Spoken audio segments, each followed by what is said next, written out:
Everybody. For this video, I would like to go over PTSD, otherwise known as post-traumatic stress disorder. Post-traumatic stress disorder is caused by an exaggerated stress response that causes this chronic hyperarousal and hypervigilance in a situation that induces stress, or not necessarily being in the situation, but most times experiencing things that trigger a situation that was traumatic for the individual. So in order for it to be diagnosed, there's a certain criteria that must be met. First of all, the individual must meet and experience a traumatic event. And what occurs from that is a re-experiencing an intrusive recollection of that specific event. So this person will be having flashbacks. They'll be having a constant reoccurring dream. Usually it manifests nightmares. Or if they're in a specific setting that sounds a little bit relative to a traumatic event, it'll get triggered. That stress response will get triggered. And I'll go into a few examples later. The third criteria is avoidant thoughts and behaviors. So for example, an individual will want to avoid certain sceneries. For example, if it's a large social event and this traumatic event occurred in a large crowd, or if it has a lot of loud noises, this person will want to avoid that and therefore escape any sort of situation like that, or a holiday, or anything of that kind of category. The fourth diagnostic criteria that needs to happen is hyperarousal. So hyperarousal occurs when that person is very high strung and they're stressed right now. They're very hypervigilant as well because they have experienced that traumatic event. So therefore they're a little bit more, or less, as a matter of fact, less at ease in that specific scenery because they are expecting that exact same experience to happen, or just anticipating it so that way they can hopefully try to prevent it in that case. So this person will be on edge. They're going to be very trigger fingered, not necessarily in the sense of where it's going to be an actual trigger, but just on guard and ready to attack whatever that is, or ready to respond to whatever that is, whether it may be fighting, flight, or freeze response, which kind of goes hand in hand with the whole anxiety and stress-induced reaction. It is tied into a subcategory of an anxiety disorder, as a matter of fact, but it is caused a little bit more by this stress being chronic and reoccurrent throughout this person's life past the traumatic event. And the last thing within the diagnostic criteria is that the symptoms need to last at least a month in order for this to be considered post-traumatic stress. And it happens to a large majority of people, believe it or not, but 61% of the cases affect men. So 61% of men are the ones that experience post-traumatic stress disorder a little bit more frequently. And in a separate study, 51% of women experience it, while it necessarily is a little bit more vast in men. There are very unique statistic overloads within each gender that have to do with why they experience what they experience. Now, a lot of it is going to have to do with the fact that, for example, a male is a little bit more prone to experience it. For example, if they served in the military and they were part of the infantry, or they were on the battleground, they were on those front lines right then and there within war. So that is why it's a little bit more prominent in men, given the fact that a lot of men serve in those specific roles within the military fields that they are in, and therefore that is the most common population that actually has to deal with that. A lot of veterans are constantly tormented by post-traumatic stress disorder, and we cannot emphasize enough how tough that must be on them. It's a little bit easier for us to dismiss it if we haven't served in the military because we haven't specifically gone through that experience. But if you really put yourself in that individual's shoes, they faced war, and not necessarily only bombs. I mean, that is an occurrence that happened, but there's a lot of things that a person is forced to face during a warfare like that, whether it goes into the spectrum of the war itself, with explosions, guns, people dying right next to them, people that they have grown so close to as well. and on top of all having to adapt to whatever sort of nation or culture that they're intermeshing with.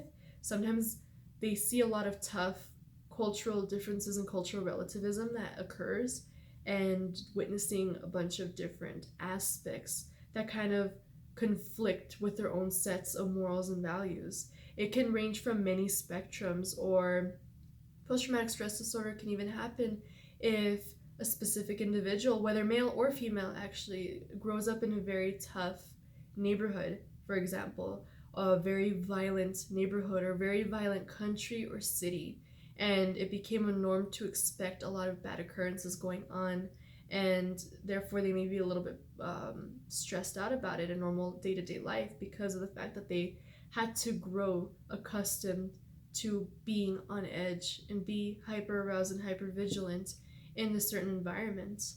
And that's just a few examples. It's not necessarily only exclusive to either gender, but I'm just trying to shed light on a few ways that you can be able to empathize with individuals that have gone through post-traumatic stress disorder. In females and males alike, but most female cases of post-traumatic stress disorder do have a lot to do with sexual assault occurrences or rape or domestic violence. So while it does occur in both genders, statistically and based on reports, a lot of females do experience post-traumatic stress disorder heavily linked to that because of the occurrence, because of that stressful moment they had in their life, such as something that is so traumatic like rape or a domestic violence situation that they were experiencing for so long.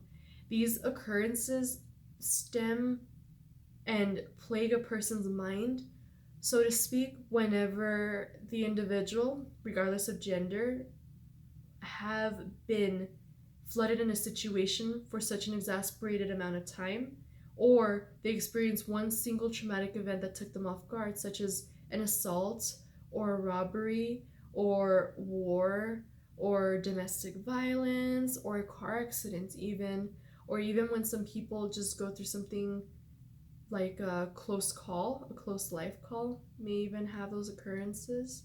Or just there's just such a wide spectrum into traumatic events that someone can go through that can cause all of this trauma and all of this distress later on in life. It can even occur and be seen manifested later, for example, for a child that was brought up in a really rough home, and therefore in their day-to-day life they have these certain triggers and they have certain trauma that isn't healed, and therefore whenever they face situations that remind themselves of that in later life, it causes that immediate response and it brings that person back into that moment. And it can be highly intrusive, and it can be something very hard for these individuals to live with, because as it is, the person with post-traumatic stress disorder went through that event, right? And that is as awful as it can get because it's a traumatic event.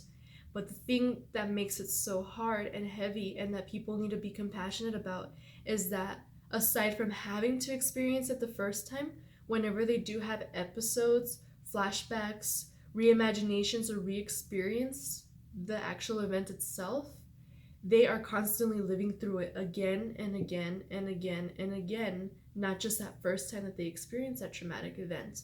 So it's why it's very important for us to discuss this and for us to be compassionate towards people who have experienced very traumatic events, because these individuals are constantly experiencing it over and over again anytime that intrusive thought or that flashback comes back to them. And what it does to the brain is that it releases high catecholamines, which is a specific neurotransmitter that goes into the brain, and it causes all of these different fluctuations within the cortisol levels. So while cortisol is linked to stress, it's ironic though that the stress levels that are secreted are low because of the fact that it's overtaken by something even stronger than cortisol at this point, because it's a reoccurring thing. It's no longer just pure adrenaline rush from the event. It's a ruminating experience that they are going through over and over again. And while somebody may have post-traumatic stress disorder, it's very important for them to seek treatment. And the most common form of treatment with this, while there aren't any prescription drugs that I know of that may help with this, unless the individual is experiencing some other psychological disorders that are kind of simultaneously occurring, such as depression or anxiety, then they could be diagnosed for that. But specifically for PTSD, I know that therapy can be very helpful in being able to address and move past those intrusive, reminiscing, ruminating thoughts that occur to them and that re-experience living through it over and over again. It needs to be addressed in therapy because of the fact that it occurs constantly and occurs with certain triggers. So what happens is that therapy can really allow the person to get to know what their triggers are. They will get to know how to address them, how to rationalize them, and how to pull themselves out of that nightmare that they're reliving. Post-traumatic stress disorder is very real, and it affects many different people for many different specific reasons and unique traumatic events that the individual may have experienced, whether it be throughout their lives, during one day, one moment, 1 hour, or it may be just something that all of a sudden comes back to them. Sometimes it can come back to people as suppressed trauma. So it's very important for us to be compassionate towards individuals with post-traumatic stress disorder because these things are occurring and these people are constantly reliving their nightmare of that traumatic event over and over again. So while I see it again stigmatized where the individuals are, just kind of ridiculed from their experiences or their flashbacks, it's a little bit more normalized for people to just call things war flashbacks. It is a very real thing. People wake up in nightmares or they'll have panic attacks because something reminded them of it. And it's very important to be very supportive, to be very patient and understanding and be able to hear the person out and accommodate to their needs while they're experiencing this and while they go hand in hand with counseling and therapy in order to be able to rid them of these experiences and the trauma that it conduces within them over time as they keep going through this. So it's very important for us to expand our hands, expand our compassion, and expand our education to reduce the stigma of PTSD, to no longer ridicule it as a very loosely used term, but to see that there are people that may lash out, they may have violent outbursts from it, or cower away in fear, or be afraid of fireworks or really loud sounds, or maybe if a person has been assaulted, they can't trust being around large groups, or having people behind them, or having people touch them, depending on whatever specific occurrence they went through or whatever unique traumatic experience that they may have unfortunately had to have gone through. But if you are facing post-traumatic stress disorder, just remember that your brain is kind of latched on to repeating the experience over and over again, and while it is tough to experience it constantly, I want you to know that you're stronger than that, and you are stronger than whatever that person, circumstance, or event did to you. I want you to know that you're stronger, that there is help out there to help get you out of that traumatic event, to help get you ridded of that traumatic event and no longer let that be who you are, or no longer let that haunt you, so to speak. So extend a compassionate hand, listen to those that have it, and if you are experiencing it, seek help and know that your situation doesn't have to be the typical situation that people expect from PTSD. Any sort of traumatic event is valid for you to feel the way you feel, and if you need to seek help, by all means do it, and know that your traumatic event isn't who you are. It's not your identity. You are above it, and you can gain control of it with the help of therapy and with the help of being kind to yourself. I hope this video is very helpful for you or anyone who needs it. Thank you for watching, and have a good mental health day.